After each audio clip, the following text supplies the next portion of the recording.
నమస్తే ఫ్రెండ్స్, నేను ఈరోజు ఒక మంచి ఐడియాని షేర్ చేయాలనుకున్నాను. ఇది ఒక కార్డ్బోర్డ్, చిన్న కార్డ్బోర్డ్ తీసుకున్నానండి. ఇక స్క్వేర్ షేప్లో ఉన్నది తీసుకోవాలి. పదండి వీడియోలోకి వెళ్దాము. ఫస్ట్ ఇది ఇలాంటి స్క్వేర్ షేప్ ఉన్న కార్డ్బోర్డ్ తీసుకోవాలి. తర్వాత మనం వాల్పేపర్ కూడా తీసుకోవాలండి. వాల్పేపర్ ఉంది కదా, ఏదో ఒకటి వాల్పేపర్ తీసుకోవాలి. దీన్ని అతికించాలి. నేను అతికించి చూపిస్తాను. ఇలా అంతా వాల్పేపర్తో మనము కవర్ చేసుకోవాలండి. నేను మొత్తం వాల్పేపర్తో కవర్ చేసి పెట్టుకున్నాను.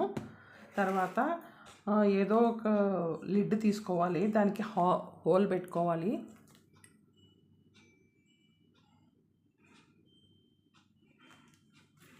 తర్వాత దీన్ని ఒక గోల్డ్ పేపర్ ఉంటుంది కదా, ఇది గోల్డ్ కలర్ ఉంటే పర్వాలేదు, కానీ కొద్దిగా మచ్చలు ఉన్నాయి కాబట్టి నేను దీన్ని చేంజ్ చేయాలనుకున్నా.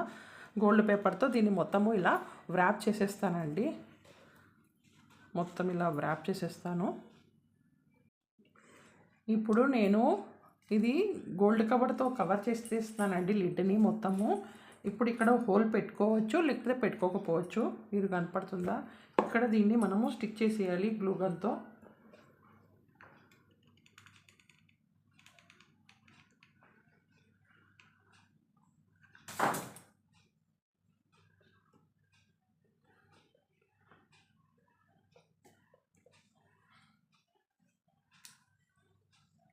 ఇప్పుడు ఈ లిడ్ని నేను గ్లూ గన్తో అతికిచ్చేస్తాను ఈ పక్క.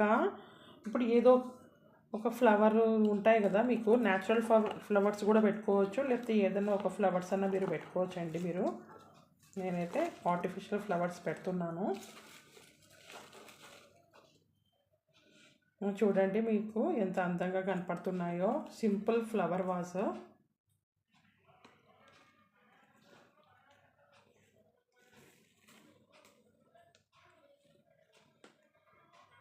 లిడ్ నేను దీనికి అతికిచ్చేస్తున్నానండి. ఇంకా ఏదో ఒక ఆర్టిఫిషియల్ ఫ్లవర్స్ మనము పెట్టేసేయాలి. ఇంకా మంచి ఫ్లవర్ వాజ్ లాగా లుక్ వచ్చేస్తుంది మనకి.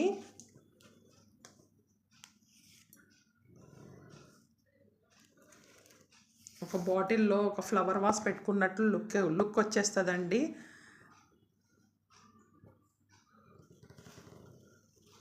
మీకు ఈ వీడియో నచ్చినట్లయితే please like and subscribe my channel. Thank you very much.